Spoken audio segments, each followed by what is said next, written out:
오늘 말씀 함께 보겠습니다. 레위기 12장 1절에서 8절 말씀입니다.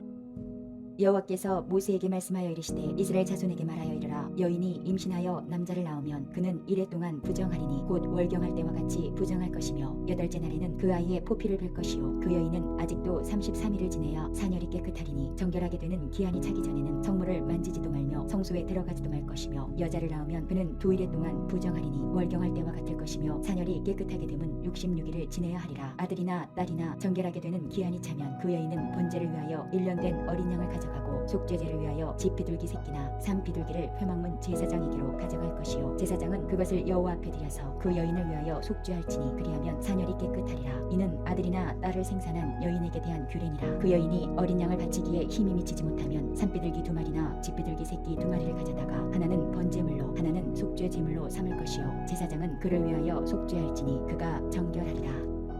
오늘 말씀은 산모에 대한 규례를 설명합니다. 여성이 아들을 출산한 경우 7일 동안 부정하고 33일 동안의 정결 기간을 거쳐 출산 후 총 40일 후에 속죄제와 번제를 드림으로 정결함을 받았습니다. 여성이 딸을 출산한 경우 14일 동안 부정하고 66일 동안의 정결 기간을 거쳐 출산 후 총 80일 후에 속죄제와 번제를 드림으로 정결함을 받았습니다. 언뜻 보면 아이 낳은 산모를 부정하다 하여 홀대하는 말씀 같지만 실상을 보면 하나님께서 얼마나 세밀하게 여성을 보호하셨는지 알 수 있는 말씀입니다. 레위기가 쓰일 당시 고대 근동사회에서 여성의 지위는 현저히 낮았습니다. 민수기에서 보다시피 당시 여성의 지위는 사람 수에 포함되지 않을 정도였습니다. 또 아브라함과 롯의 이야기에 자주 등장하듯이 여성은 힘있는 남자가 빼앗아 갈 수 있는 소유의 개념에 불과했습니다. 그런 사회적 배경에서 힘없는 여성을 보호하시기 위한 하나님의 방법은 부정이었습니다. 물론 여성의 부정과 정결에 관한 규례가 완전히 여성 보호만을 위한 것은 아닙니다. 그러나 지극히 작은 자까지 사랑하시는 하나님의 성품을 고려할 때 당시 대표적인 사회적 약자인 여성을 아끼시는 하나님의 마음을 헤아리며 오늘날의 우리도 사회적 약자를 향한 근본적인 태도 전향을 할 수 있기를 원합니다. 지금도 아이를 낳으면 적어도 2주 동안 산후조리원에서 몸조리를 하고 그 후 상당 기간 특별한 보호를 받습니다. 그러나 고대 근동사회에서는 꿈도 꾸지 못할 일이었습니다. 그런데 하나님께서는 정결례를 앞세워 출산한 산모를 적어도 40일간 공동체에서 분리하셨습니다. 이 기한이 차기까지는 산모와 접촉한 사람도 부정해지기 때문에 산모는 온전히 아기에게만 집중할 수 있었습니다.